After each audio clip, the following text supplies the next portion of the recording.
भारत की नौ कमीशन ने एक ऐसी रिपोर्ट जारी की जिसने देश को हिला कर रख दिया। कोई धार्मिक शिक्षा है और न ही आध्यात्मिक की योग्यता, और इनके भक्त अंधश्रद्धा में सब कुछ लुटा देते हैं। घर बिक जाते हैं, जमीन चली जाती है, लेकिन बाबा की भक्ति में सवाल उठाना पाप मान लिया जाता है। भारत की नयन अवस्था ने पहली बार किसी इतने बड़े गुरु को उसकी असलियत का आईना दिखाया। 2 सदियों के साथ बलात्कार का दोषी, और इन सब की वजह ना कोई युद्ध, ना कोई आतंकवाद, सिर्फ एक आदमी। यह है बाबा नित्यानंद। इन्हें विज्ञान से दिक्कत थी, क्योंकि यह खुद विज्ञान से ऊपर थे। वह खुद के देश के हैं। नाम है कैलाश, एक खुद घोषित नाश। इंडिया एक ऐसा देश जहाँ बाबाओं की तुलना भगवान से होती है, लेकिन जब वही भगवान बन जाता है धंधेबाज, तो धर्म का चोना टंटे देर नहीं लगते। आज हम बात करेंगे भारत की उस छिपी हुई इंडस्ट्री की जिसे हम कह सकते हैं फेक बाबा फैक्ट्री। साल 2015 भारत की नौ कमीशन ने एक ऐसी रिपोर्ट जारी की जिसने देश को हिला कर रख दिया। रिपोर्ट के अनुसार भारत में करीब 30 लाख से ज्यादा ऐसे लोग हैं जो खुद को बाबा घोषित कर चुके हैं। लेकिन हैरानी की बात यह है कि इनमें से ज्यादातर के पास ना तो कोई धार्मिक शिक्षा है और ना ही आध्यात्मिक की योग्यता। इनमें से कई बाबा ऐसे हैं जो खुद को भगवान का अवतार कहने से भी नहीं कतराते। ना कोई प्रमाण, ना कोई चमत्कार, सिर्फ दावा और एक बनाइन फॉलोइंग। और इनके भक्त अंधश्रद्धा में सब कुछ लुटा देते हैं। और इनके भक्त इस अंधश्रद्धा में अपनी आंखें और कभी कभी जिंदगी तक लुटा देते हैं। घर बिक जाते हैं, जमीन चली जाती है, लेकिन बाबा की भक्ति में सवाल उठाना पाप मान लिया जाता है। आशा नाम बापू, एक ऐसा नाम जो कभी करोड़ों के दिनों पर नाच करता था। एक ऐसा गुरु जिसके दरबार में हजारों सिर झुकाते थे। देश नहीं विदेशों तक फैला था इनका साम्राज्य। 400 से ज्यादा आश्रम और करोड़ों की संपत्ति, हर शहर में बोर्ड, हर गली में प्रचार। लेकिन वे गुरु आज जोधपुर की जेल में उम्र कैद की सजा काट रहे हैं, क्योंकि उस पर आरोप साबित हुआ मात्र 14 साल की एक बच्ची के साथ बलात्कार का। सीबीआई ने इस केस में 210 गवाह पेश किए। हर एक ने उस नाच की कहानी को और ज्यादा साफ किया।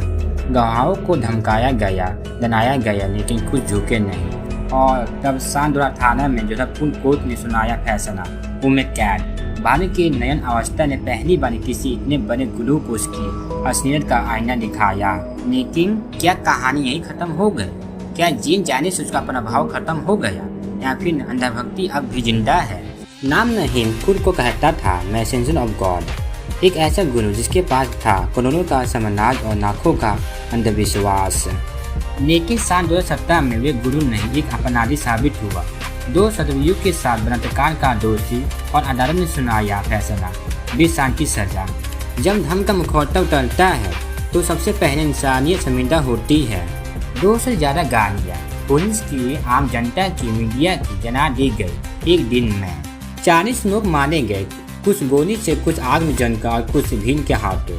और इन सब की वजह ना कोई युद्ध, ना कोई आतंकवाद, सिर्फ एक आदमी, सिर्फ एक बाबा को बचाने के लिए। भीड़ ने पूरी इंसानियत को आग के हवाले कर दिया। आस्था कब जहर बन जाती है पता ही नहीं चलता, जब तक वे लाशों के ढेर पर खड़े ना हो जाए। यह है बाबा नित्यानंद, विवादों के पोस्टर बॉय और भगवान बनने की कोशिश में लगे एक और अवतरणित पुरुष। इन्हें विज्ञान से दिक्कत थी, क्योंकि यह खुद विज्ञान से ऊपर थे। 2019 में इन पर लगा बलात्कार का आरोप, और जांच शुरू होते ही यह देश छोड़कर भाग निकले। जी हाँ, यह बाबा अब भारत के नहीं, अपने खुद के देश के हैं। नाम है कैलाश, एक खुद घोषित नाश, जहाँ बाबा है परमेश्वर और बाकी सब उनके सेवक। जहाँ संविधान बाबा के सपनों से लिखा गया और सच्चाई का कोई बीजा नहीं मिलता।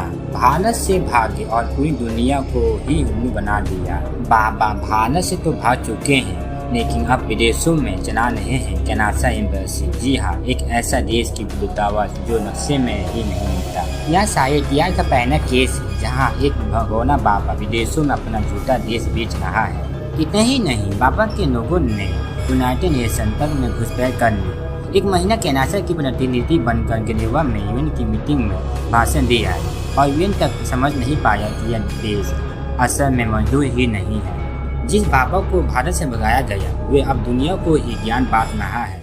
हर शाम टीवी पर आपको ऐसे बाबा दिखते हैं जो बस हाथ हिलाकर चमत्कार कर देते हैं। बस एक सवाल पूछिए, क्या कभी इन चमत्कारों का कोई सबूत मांगा गया?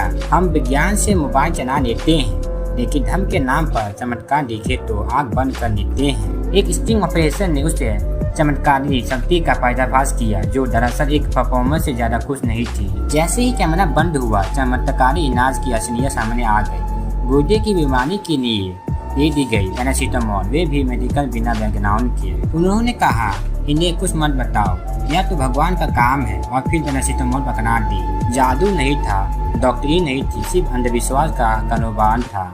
2019 में जब इनकम टैक्स ने छानबीन के सामने आया एक हैरान कर देने वाला सच। कुछ फिर बाबाओं के पास से 400 करोड़ से भी ज्यादा की संपत्ति मिली, ना कोई नशे ना हिस्सा, बस धर्म के नाम पर बना काला साम्राज्य। सवाल यह नहीं कि बाबाओं के पास पैसा कहाँ से आया, सवाल यह है कि भक्तों को इसका पता भी था या नहीं। धर्म के नाम पर बनाए गए स्पिरिचुअल ट्रस्ट जिन्हें सरकार देती है टैक्स रिलीफ दान का फायदा, लेकिन यह पैसा कहाँ जाता है? ना भूखों को खाना, ना गरीबों की सेवा, बल्कि खरीदी जाती है करोड़ों की प्रॉपर्टी, रखे जाते हैं हथियार और किया जाता है राजनीतिक में एंट्री।